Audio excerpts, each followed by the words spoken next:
食神，我真的很仰慕你，所以来看看你可不可以给我个机会，要不然你让我干什么都行啊！我靠，你个老木，你真的很想跟我？是啊，你让我干什么都行啊！你马上到电梯口拉泡屎给我看看。我也没想到他会对我提出如此荒诞的要求，但身为底层的我没有选择的权利。既然我胜盘，就必须抓住这个攀上权力阶梯的机会。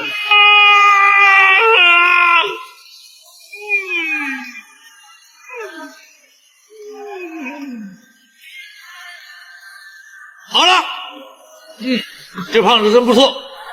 明天早上9点钟到41楼找艾米。我通过这种将自尊踩在脚下的方式，用尊严换来的交换名利的入场券。喂，不是吧？是吧？我喜欢呢。喜欢干就干，那这就是权利了。底层人的命运，仅仅只因掌权人一句“我喜欢”，就能被轻易决定。我也想将命运掌握在自己手中。在之后的工作里，我时刻谨小慎微，可越是小心，越容易办错事。因为太过紧张，我打碎了他的一瓶红酒，紧张和恐慌的情绪瞬间充斥在我脑海。没想到他非但没有怪我，还热情地邀请我和他一起共进晚餐。怎么会这样啊？其实我这个人并不坏，我很有同情心的，只是你们对我不了解。快点吃。虽然他嘴上这么说，可显然并不会那么轻易地放过我。到底怎么回事啊？当着你的面已经跟你说得很清楚了，说你们根本不了解我。快点吃啊！哦，一次就够了，还要再来啊？哇，这样就让你猜到我要再来一次，那我还有什么面子啊？尽管我知道他肯定还会继续整我，可我还是要假意迎合他。是啊，我真是太傻了。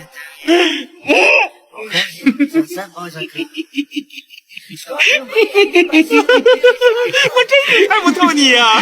面对面跟你说了好几次了，让你们这些笨蛋猜到，那我就不是食神了。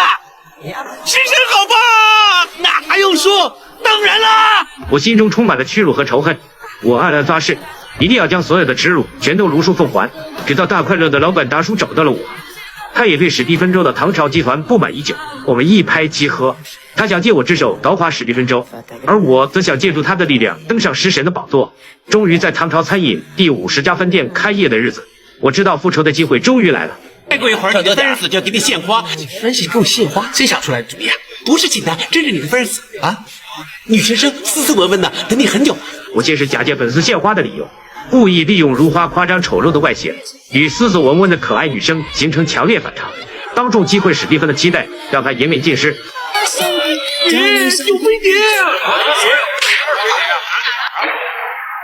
而他也果然没有让我失望，我就是要利用如花的场，先削弱食神的公信力，以此当做撕开他虚伪面纱的利刃。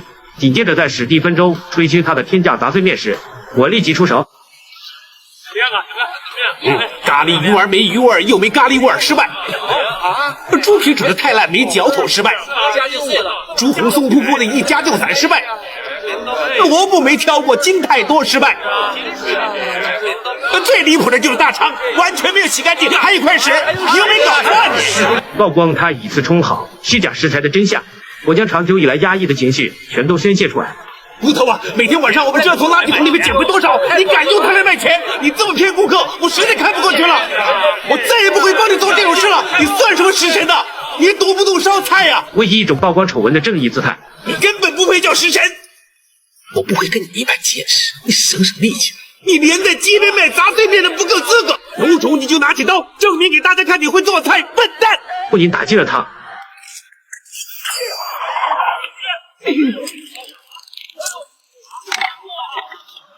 身为一个厨师，你连拿刀的力量都没有。让我唐牛来教你怎么样做一碗好的杂碎面，又给自己树立了真材实料的人设。杂碎面也要花心思的，以自己之约心，我才是真正的食神。我看着史蒂芬周那惊慌失措的样子，心中充满了快感。此时的我已经不再是那个被他呼来喝去的小角色，我要让所有人都知道，我唐牛才是真正的食神。可在成为食神后，我的内心产生了长期压抑后的报复性膨胀性，我暴露出了和史蒂芬周相似的傲慢还有残暴，甚至比他表现得更加疯狂。史蒂芬周以前除了训你之外，有没有打过你啊？亲我全力！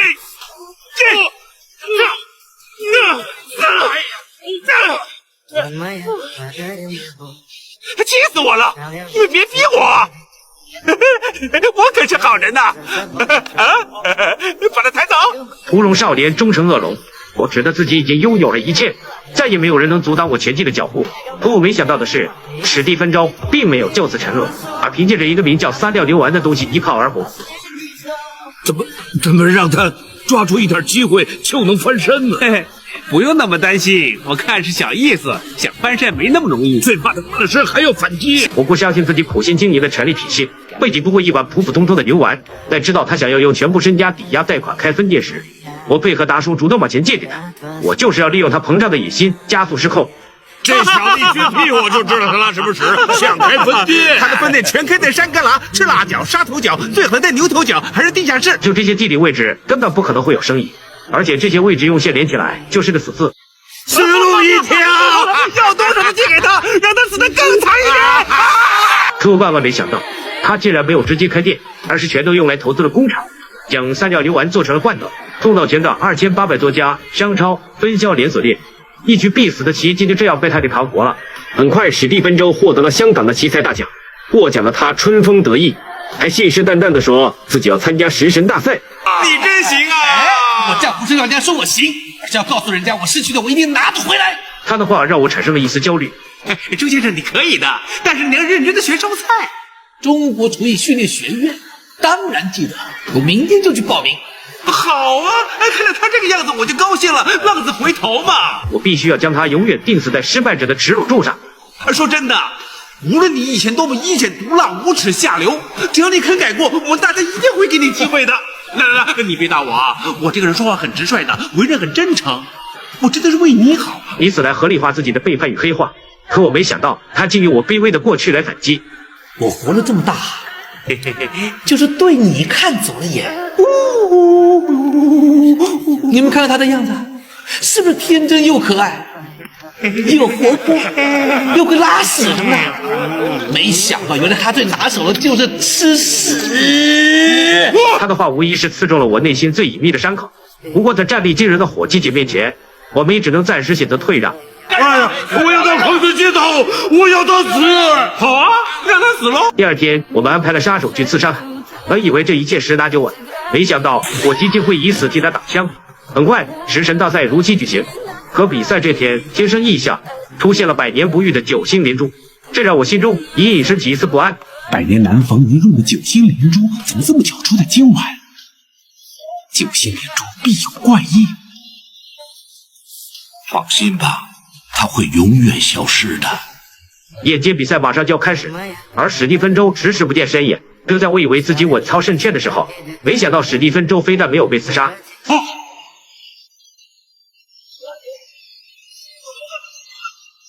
刚刚好赶上。似乎身上还有一种说不清楚的气质。为什么要杀人？你教我的，因为我喜欢了。放下屠刀，立地成佛。佛就是佛了，不过是做佛跳墙。怎么那么巧？我做的也是佛跳墙。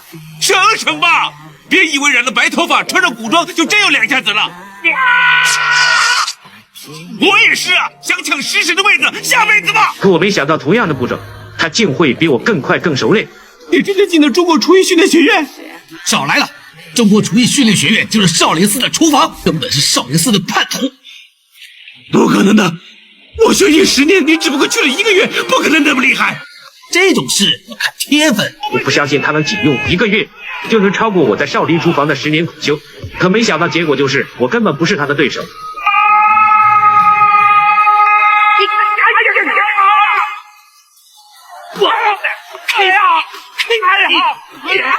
不过好在达叔还有后手，及时引爆了他做饭的瓦罐。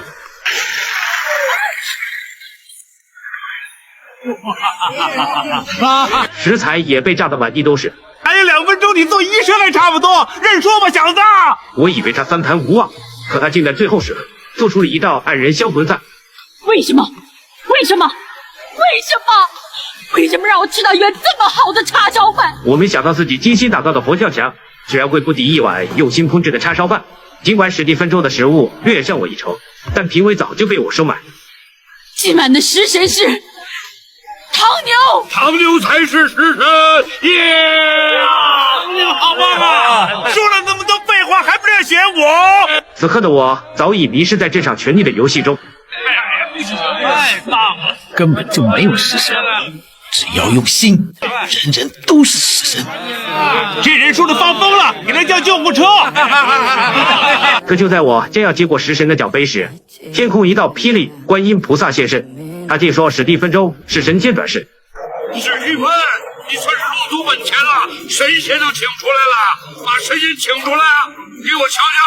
啊，装神仙，装神仙，装神仙，装神仙！贪吃又不守门口，现在我要把你打回原形！